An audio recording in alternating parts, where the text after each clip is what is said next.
In early June, there's so much veg coming through in the garden that's almost ready, but not quite. And that can be very tantalising. But you don't have to get your taste buds in a twist, because the perennial and overwintered herbs are always ahead of the veg. And one of my favourites is parsley. Today, it's a big bunch I'm after for my local low food miles version of an Italian classic, pesto. I'm chopping the washed, picked over and de-stalked parsley nice and fine, but not to dust.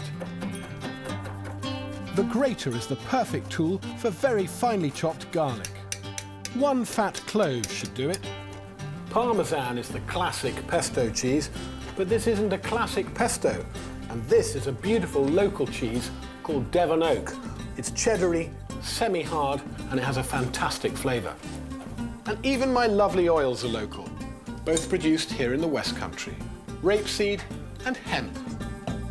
There's no pine nuts in this pesto, as I want it to shout parsley. Season with salt and pepper, and hey pesto is ready for the jar.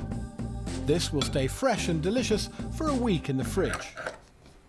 So there you have it, a perfect parsley pesto, so authentically West Country that I'm almost tempted to put a blob of clotted cream in it.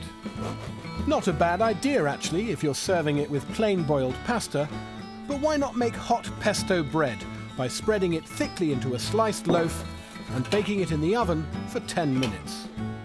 Well, if this tastes as good as it smells, I think it's going to blow me away.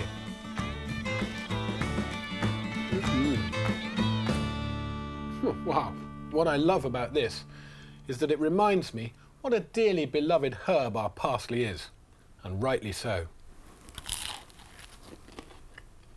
gorgeous.